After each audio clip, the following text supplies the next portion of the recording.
कुमार है। तो आपका विचारधारा क्या है? आप बंगाल में भी चुनाव लड़ाने जाते हैं, आप नीतीश जी का भी कह रहे हैं, आप बीजेपी क्या कर रहे हैं, तो आपका तो कोई विचारधारा ही नहीं है। आपने जनता के लिए क्या किया है कि प्रशांत किशोर जी, जब आपने इतना पैसा कमाया है तो समाज के लिए क्या किया? क्या आपने गांव में एक स्कूल खोला है जो कि इसमें बच्चे फ्री में पढ़ाई करें? क्या आपने क्षेत्र में कभी किसी गांव में या अपने ही गांव में कोई एक हॉस्पिटल खोला है?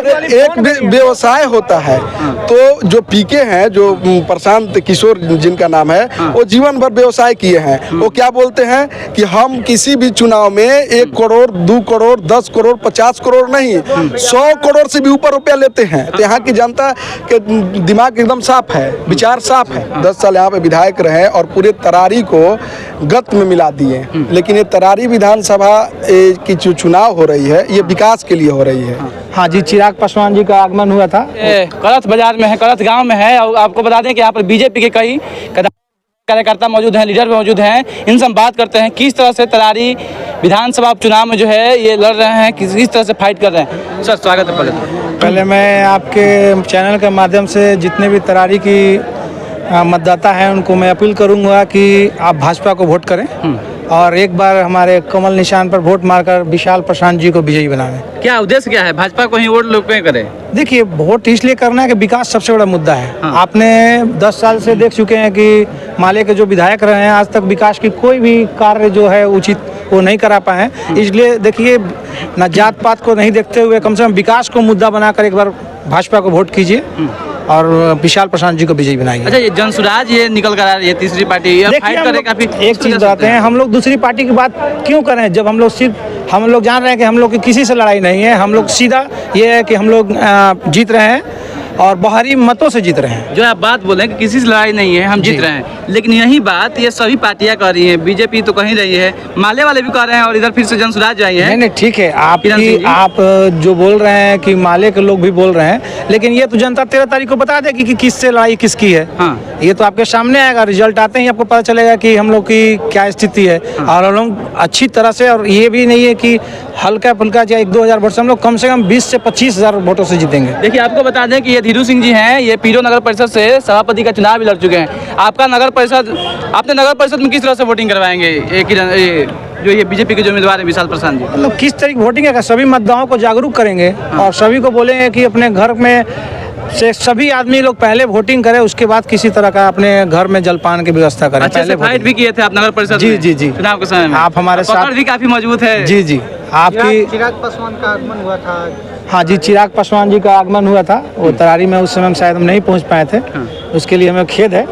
लेकिन लग रहा है इस बार जो वोट का समीकरण है, जो जातीय आधारित वोटिंग नहीं, देखिए, अगर ये जो चुनाव है जातीय आधार पे है ही नहीं, ये सिर्फ विकास की लड़ाई है। जो विकास को महत्व देते हैं वो सिर्फ विकास के लिए ही वोट करेंगे। चलिए, क्या कहिएगा सर, किस तरह से आप लोग देखते हैं? चिराग पासवान जी का भी आगमन हुआ, मुख्यमंत्री जी का शायद देखें कि पता चला कि आगमन हुआ है। देखिए, ये सारे लोग जो हमारे शीर्ष नेतृत्व है, सभी लोग आ जा रहे हैं। लेकिन ये तरारी विधानसभा की जो चुनाव हो रही है, ये विकास के लिए हो रही है। विगत सुनील पांडे जी का जो किया हुआ कार्य था, जो उसको मेंटेनेंस नहीं कर पाए सुदामा प्रसाद जी। 10 साल यहाँ पे विधायक रहे और पूरे तरारी को गत में मिला दिए। और जिस तरह से जातीय उम्दा, जातीय द्वेष, जातीय बात करके वो केवल यहाँ पे 10 साल विधायक रहे हैं। आज की स्थिति है कि जो सुनील पांडे जी जिस कार्य को किए हैं उसका मेंटेनेंस नहीं हुआ है। तो यहाँ की जनता के दिमाग एकदम साफ है, विचार साफ है कि इस बार भारतीय जनता पार्टी एनडीए को वोट देना है और भारी बहुमतों से जिताना है। अच्छा सर, ये जो जनसुराज वाले हैं बार बार टारगेट कर रहे हैं आपके जो प्रत्याशी हैं उन पर, जो कि ये विश्वकर्मा पूजा के अवसर पर मुआवजा वगैरह जो है पूजा पाठ में। हमारे प्रत्याशी इसके बारे में तो कहा, जो विशाल प्रशांत जी है उन्होंने कहा कि ये फेक फोटो है। तो ये जो नई, देखिए, एक होता है राजनीति सेवा होता है और एक व्यवसाय होता है। तो जो पीके हैं, जो प्रशांत किशोर जिनका नाम है, वो जीवन भर व्यवसाय किए हैं। वो क्या बोलते हैं कि हम किसी भी चुनाव में 1 करोड़ 2 करोड़ 10 करोड़ 50 करोड़ नहीं 100 करोड़ से भी ऊपर रुपया लेते हैं और तब हम प्रचार करते हैं। तो हम उनसे पूछते हैं आपके इस मीडिया और आपके चैनल के माध्यम से कि प्रशांत किशोर जी, जब आपने इतना पैसा कमाया है तो समाज के लिए क्या किया? क्या आपने गांव में एक स्कूल खोला है जो कि इसमें बच्चे फ्री में पढ़ाई करें? क्या आपने क्षेत्र में कभी किसी गांव में या अपने ही गांव में कोई एक हॉस्पिटल खोला है जिसमें आप वहाँ के लोग का फ्री इलाज हो?